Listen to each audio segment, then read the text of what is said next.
Jewish kid, and I saw him one time after that at a meeting that we had down in Dallas, Texas.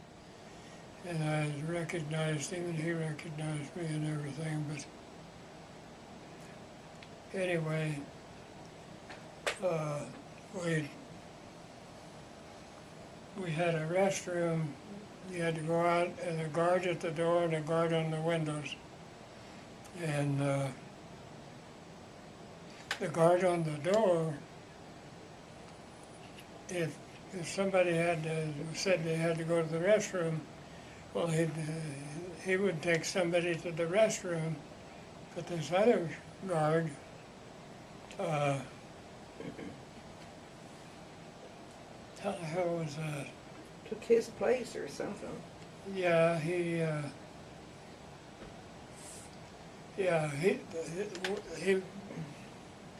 the restroom, you had to go out the door and down the thing to the restroom, and the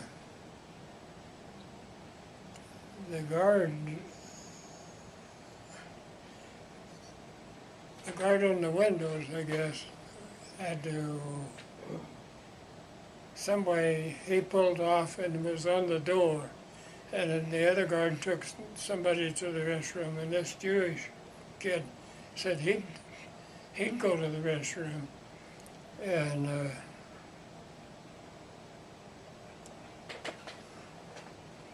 so Two or three of you walked past. yeah, we had it fixed, so we went out the window and we were going that way, you know, and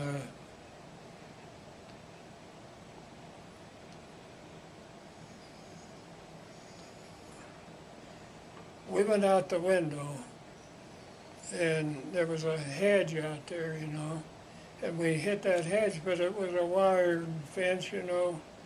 Oh man, we hit that son of a gun and really just flipped us back. But anyway,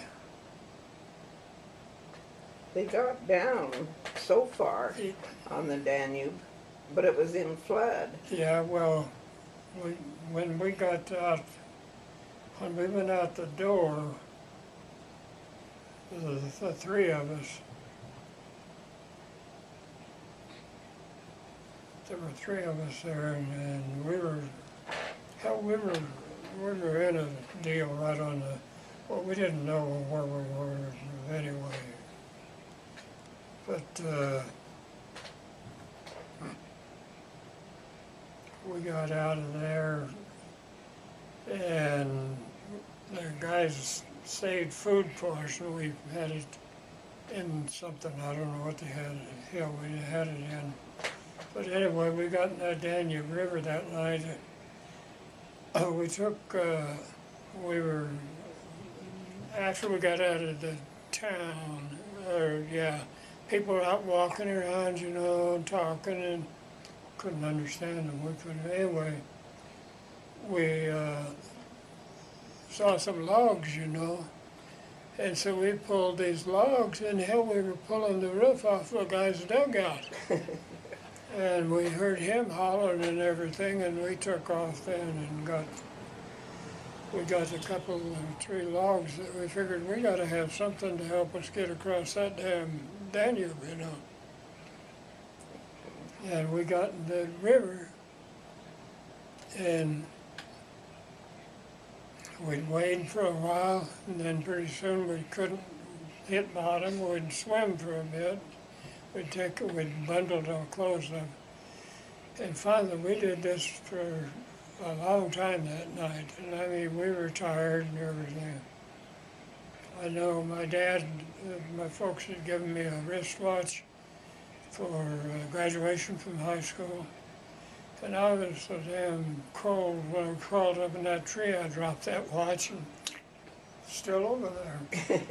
But anyway, we came to this, there was a cabin, and there was also a tower there. So we got in that tree that night, and then when it got daylight, or light enough to see, Well, here's a tower with steps leading up to it, you know, and it was bordered all the way around. So when it got to where we could see, we figured, well, there was a cabin there, and I don't know whether we took, no, we didn't take any logs off of there, but when it got light enough to see, we crawled up into that tower. And then there was some kind of a boat they had on the river, you know. So we crawled up, we figured we got to get up in that tower, because we've been too long on the river, and we were cold and all that BS, so. But anyway, we crawled up in that tower that had probably as high as that mantle up, that we were down in this tower, and we laid in there, and then we decided, well, we got to do something. We got to get us a boat to get on the river, and we'll go down and then tear this cabin up and make us a raft. And so we stayed there all that day, and there was a barge out there on the river, and those guys on the barge, and they didn't show anything, you know, all the time, all that day and everything. And so we decided, well, we got to get us some boards out of that thing and make a raft before dark. And then we'll make this raft and get across. Huh. We got those logs. No, we figured we had to get the logs. When we went down after the logs out of this thing, those people on the barge over there they hadn't paid attention. So we decided, well, before dark, we're gonna get the hell out of here. Oh. Did they catch you then? They sent a guy over with a gun off of this barge. He came over, and we just debated on whether to knock him in the head or not, you know. Decided, well, they sent one guy over, and then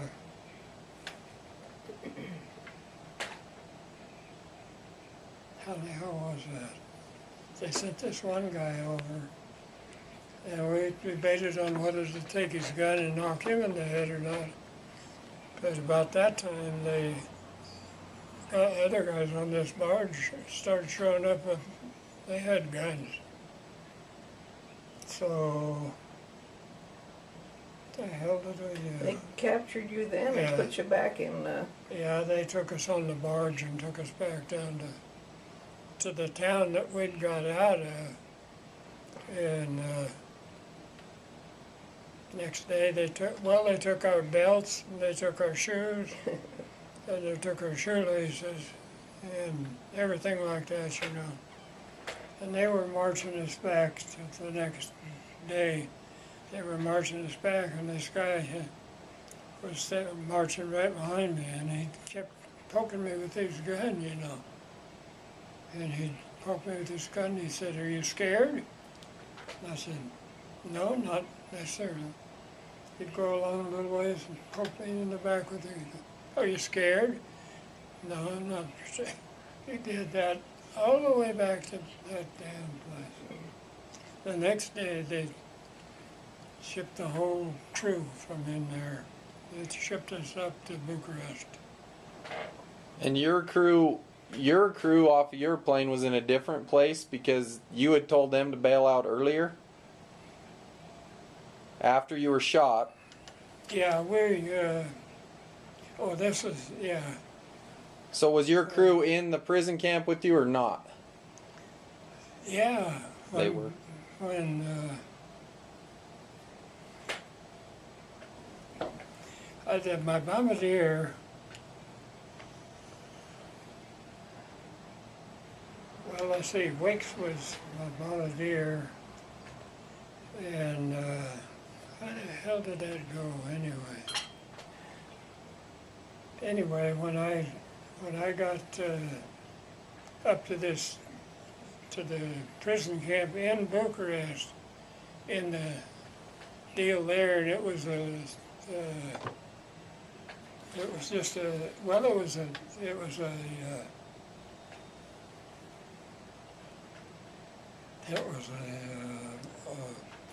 bunch of, it was a, when they got us right into Bucharest itself, we were in a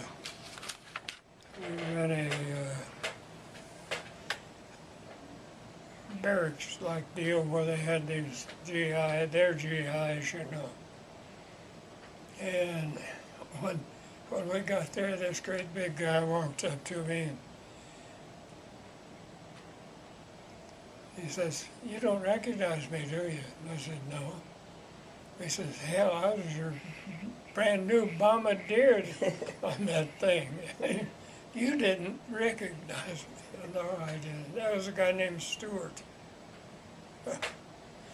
But he would take the Stewart. He had a personality that was just, he didn't care about what he was doing or anything. And when he saw me that day, and he said, "You don't know me, do you?" "No, I don't know you." But he would take a guard's gun away from him and do the manual of arms, then give their gun back to him. Stuff like that. Oh, crime. Stewart was a hell of a nice guy. From Arkansas. But, And what bomb group were you? What bomb group number? 463rd. 463rd. He said Romania was scared of Russia and Germany both, so they kind of went towards Italy, thinking it was the least of it, you know. But when Romania realized they were going to be overrun, and it was a small country, and the princess there or something had a bunch of jewelry, and she gave it to your crew members, didn't she, to take the jewelry out? Well, she was a queen over there in Romania, and she came here. Yeah, she came over All to the over. United States, talked all over, and she came here. She came up here. Well, I took her to Kiwanis, and she ate down there at Kiwanis and got up and talked to him. She could speak good English and everything. She came up, sat right over there, and ate dinner with us.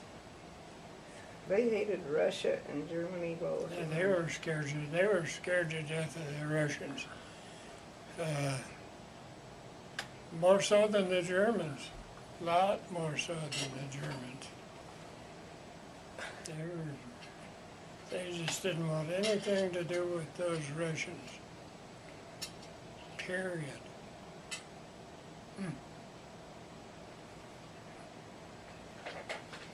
But anyway, when they moved us out of town, and this Twining, never said this, no, he wasn't Twining. He said, "Twining, I got a good friend." He said, we were all out, they'd moved us out of downtown Bucharest, and all the enlisted crew, your gunners and everything, were